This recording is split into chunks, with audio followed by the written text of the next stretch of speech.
Welcome to Deploying the Deck Basic Mage. This was the deck that we created in deck dissection using only the basic cards that you get from the Mage right at the beginning of the game. And now it's time to put that deck into action against the Innkeeper. Really important to take on the Innkeeper a few times when you first start playing Hearthstone and when you're looking to improve yourself in the game, because there's no timer. You know, you can spend as long as you want debating it.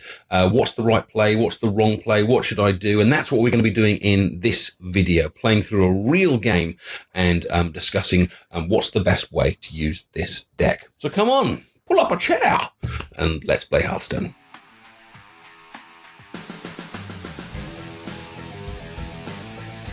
When you mulligan, you are either looking for cards that you want to play early in the game, or you are looking for cards that will counter what they play earlier on in the game. Now, luckily we're going against the Innkeeper, so we know it's not going to play anything too nasty.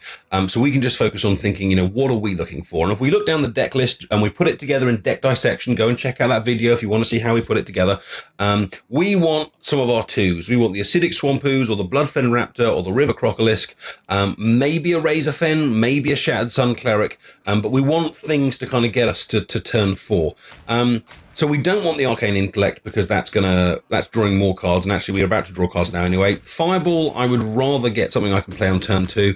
The Gnomish is a maybe because we can play him on turn 4, but I would rather have something on turn 2 and turn 3 first. So I'm going to throw all 3 back to increase the odds. It's not definite, but to increase my odds of getting something I can actually use on turn 2. And the answer is yes, we did. Fantastic. A lovely mulligan. So now we can actually get started properly using this deck. And in fact, we've got a turn 2 and a turn 3 that we can play with.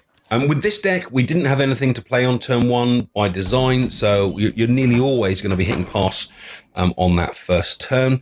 And I'm going to put out the Bloodfen Raptor over the River Crocolisk because of the higher attack. It is more vulnerable to being killed, but if he was to play Northshire Cleric, it's got 3 health. If he was to play a 3/3, again, it's going to have 3 health. So I think that's going to be a safer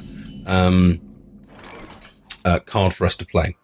Now, we've got an option here with the Arcane Missiles, because we chose the Arcane Missiles over the Arcane Explosion. It's 3 damage, randomly split among enemy characters. We've got 2 River Crocolisks we could play, and we've got the Razorfen Hunter. But if I attack here, then they're both going to die. And I quite like the idea of keeping this one alive. So I'm going to take a shot, a punt, that we just might be able to take out his taunt using this. And failing that, we've actually got 1 more damage using that. But let's cross our fingers and hope for a bit of magic and see what happens. We didn't get it. So again, a strategic choice here. Do I play out the Crocolisk, develop the board and sacrifice that, or do I ping it off? And I think I'm going to ping off because we can still use those cards later. It means we've lost all our mana. We've protected our 3 attack. So if he plays something with 3 health, we can still take it out. So that's the reasoning for my choice there. And now we have 4 mana. Now the time is definitely going to be right for us to exchange here to protect our other minions. And I'm going to play out both of the River Crocolisks to develop our board a little bit. That gives us a total of 1, 2, 3, 4, 5 attack to deal with whatever he plays, and hopefully we'll be able to use the Arcane Intellect or something next turn to keep going.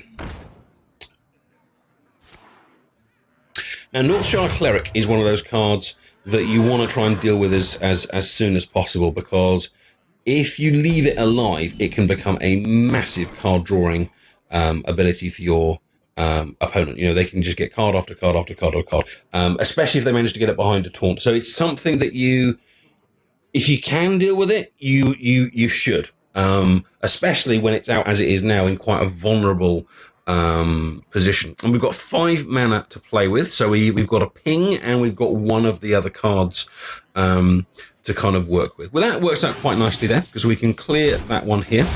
We can do 2 damage here and survive. We can ping that off, and then I think in this particular case, the Razorfen over the Arcane Intellect develops our board a little bit more and gets us more ready to face with whatever comes next. But there could be an argument for the alternative, because next turn we don't really have anything in hand other than trying to draw more cards and hoping that we can play them. But we'll see. One shot, we will see. As he responds with some small little beings of his own. Okay, now luckily, with what we've got on the board, we can deal with his whole board and stay alive. This is, in the first tutorial I did, Absolute Beginners, I talked about tempo, you know, being the person that plays the minions out first, because by playing the minions out first, hopefully you're the one that decides how you exchange. And if you think, if I exchange like that and like that straight up, both of these die and I end up with one minion and he ends up with none. But if I exchange the other way, in a way that's more favourable to me, I actually keep both of my minions with less health, and he has none. So it's, you know, having tempo, you know, getting onto the board first is so useful.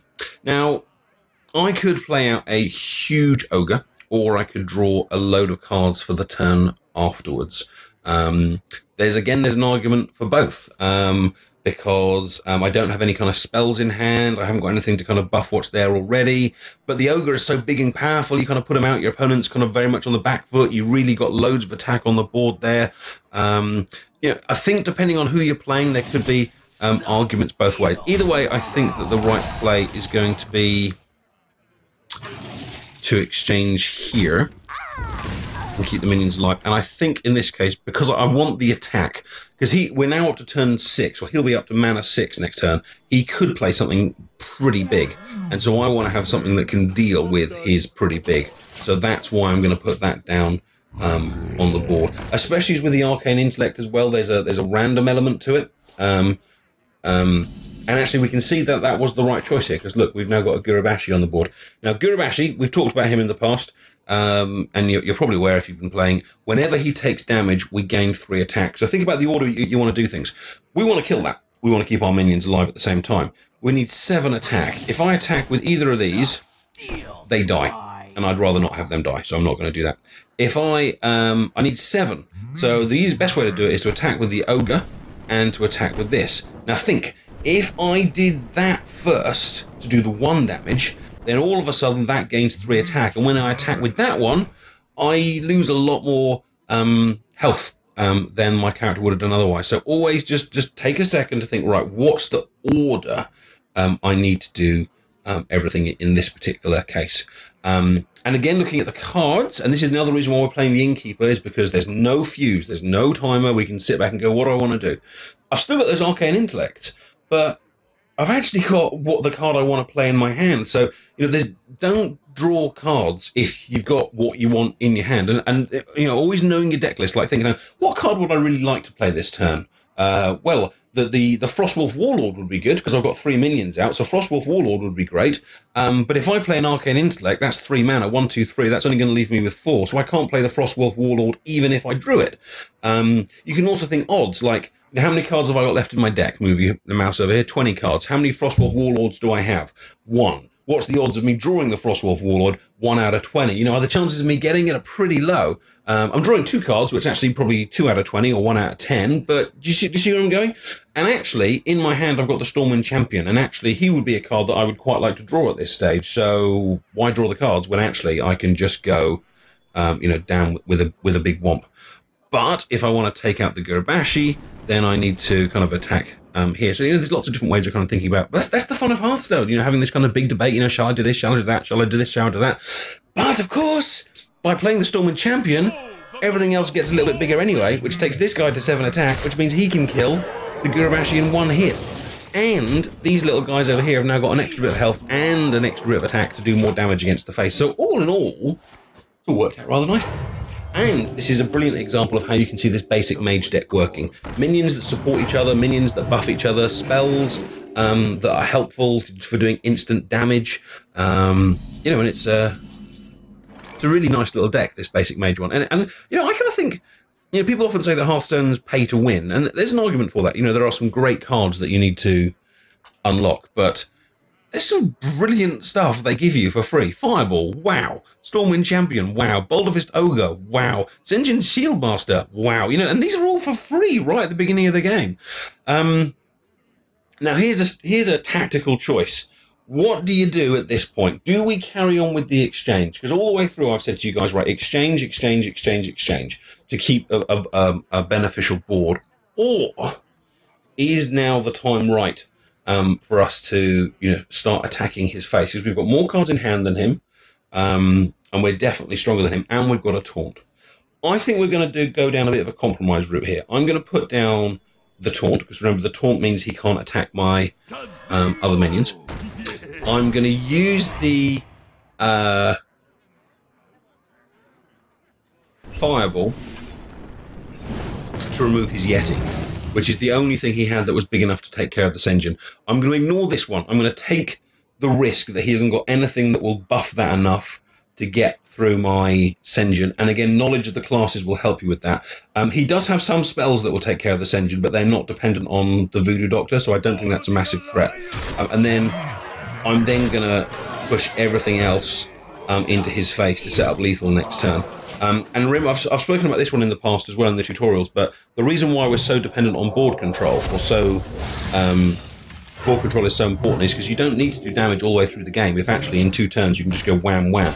We did how much damage did we do that turn? It was 6, 13. 16, 19. We did 19 damage in 1 turn, and now just looking at the board, we've quite easily got lethal, which is fantastic. Just for funsies, let's just see what we could have got with his arcane intellect. Shattered Sun would have been great if we needed something else to buff here. Arcane Missiles could have been useful. If we're taking out small stuff, Polymorph would help us get past this lot, and a lovely Yeti. So lovely, good quality cards coming through. But as it is, Basic Mage, you have done your duty well. The Innkeeper is down, and hopefully in this tutorial you have seen just how to use this Basic Mage to get a boom from your opponent. Remember, of course, with this Basic Mage deck, as you unlock...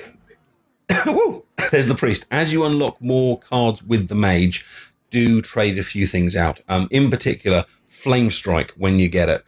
In particular, the Water Elementals when you get them. And the Frostbolts as well are great. Maybe take out some of those early spells and some of the kind of mid-range minions and kind of swap them out. All right, hope you found that useful, and if you did, please give the video a like on YouTube, and don't forget to subscribe to the channel, and if you're watching on Twitch, then please follow, and if you're not yet over on Twitch, it's twitch.tv/TheAdiposeTV, and you can interact with me and the whole posse live. You have been fantastic, my friends, and you know what? So was I. Goodbye.